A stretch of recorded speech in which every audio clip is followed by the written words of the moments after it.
Learning your activity calendar and sales calendar interface. By logging into your agency back office, going to your calendar tab, and clicking on Calendar Home, you will see your personal activity calendar.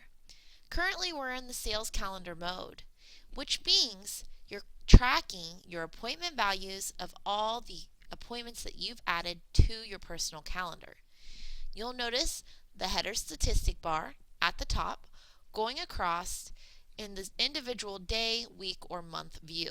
Currently, we're in the month view. So for this month, I have 3 set appointments. I've already kept 1, and I've sold 1 appointment. I've also added a rating to each one of my sales appointments, and it averages all of my sales appointments for the month up here to the upper right monthly appointment value. Now you can navigate between the views. So by selecting week, you can be easily brought into your week view. Or if you wanted to view what was going on in your day, simply just click on these options above. You can also go to your previous week if you wish, as well as what month and day is to the next or advanced future. Also notice you have a today's agenda. This populates anywhere in your agency back office. It will always be displayed to the left, and it's used for a quick reference to bring you immediately to your appointment or training that you have scheduled. So if I click on this appointment that I have set for 9 a.m., it will bring me to my appointment event. And from here, I can set a disposition, I can add an appointment value, or I can edit this appointment altogether. Getting a little more in depth of adding an appointment and creating an appointment, I'm going to go ahead and create something right now on my calendar. So first, I'm going to click on Create Appointment. This is located at the top left of your activity calendar. From here, when you're creating a new appointment, you can choose when you want an appointment reminder for each meeting that you've created. So if I wanted this appointment to remind me in 10 minutes prior to the meeting, I could just select the Remind Me option. From here, I'm going to make sure this is either a sales opportunity, which will rate my appointment value outcome, or I can make this just a standard appointment if I wanted to make it something that's not related to my sales outcome. So something like a doctor's appointment or a vacation, something personal would be in a standard appointment. I'm actually going to keep this as a sales opportunity so I can show you the difference in adding an appointment value and how it records in your appointment list. So first, I'm going to make this someone's name of the appointment that I'm going to call. And from here, I'm going to make sure my start date is correct, so we're going to go ahead and have it for today. I'm going to select a time that I want to have this to call Jeff. I'm going to make it at 5 p.m. today. And end time, I'm just going to go ahead and make it 1 hour. And if I want to make this a color, and since this is a sales appointment, I'm actually going to make it the color green. This helps me determine what are my sales appointments and what are my personal appointments. Now I'm going to type in a description. You can choose to have something described, or you can also have it blank. And you can also choose to have this appointment repeat. However, since this is a sales appointment, this is not a training, I don't need this particular event to repeat. Now, to save this event and add it to your sales calendar, you will be asked to select an appointment value to save. What does this mean? Well, if you ever go over across these small little help icons, we have created help tips that will help you understand what different options in your calendar mean.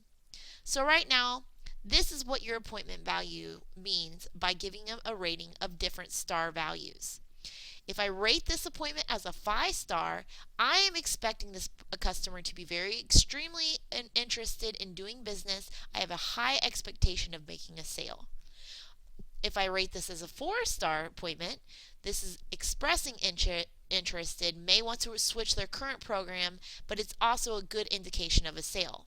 Now I can also use these as a recommendation for a timeline. I'm going to give this current customer a 4-star recommendation, which means I want to allow in a full hour of my time on my calendar for this particular appointment.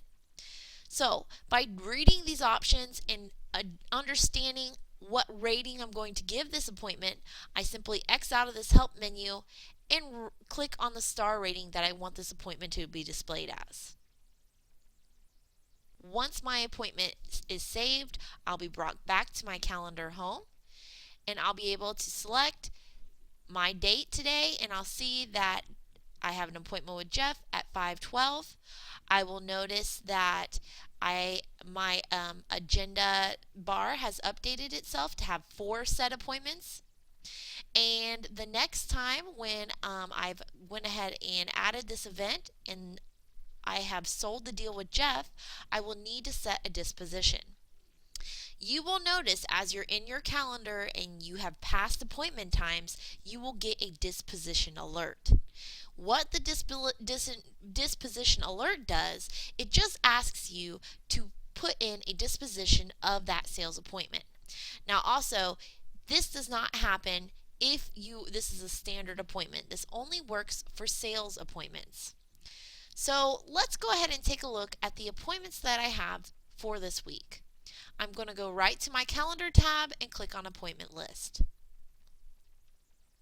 Now I'm viewing everything in the month, so I'm just going to click on my week view here.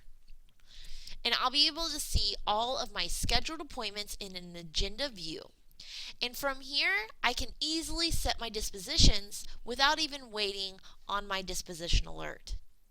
Now this is great because by setting your disposition, you're instantly accounting yourself for your goals that you have met, and you can also compare your sales to your marketing dollars that will be displayed in the marketing area. There will be a video about your marketing area so you can compare your sales versus your dollars spent. So for Jeff's case, I'm going to go ahead and reschedule his appointment because he wanted to have it at a different time.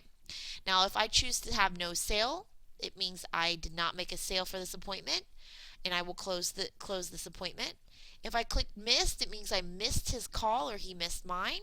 And if I sold, that is the ultimate outcome of making a sale, and it will also track my progress. But again, in Jeff's case, I'm going to go ahead and click reschedule.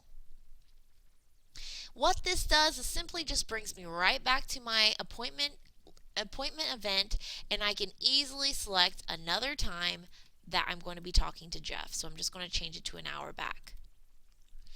And when I'm done, simply click save. Now, if you ever need any more assistance other than using these training videos, you can always refer to the calendar guide area that has a simple page of just the listings of options in calendar interface that you may be interested in. So if you have any further questions regarding your calendar area and your activity calendar, always resort to the calendar guide.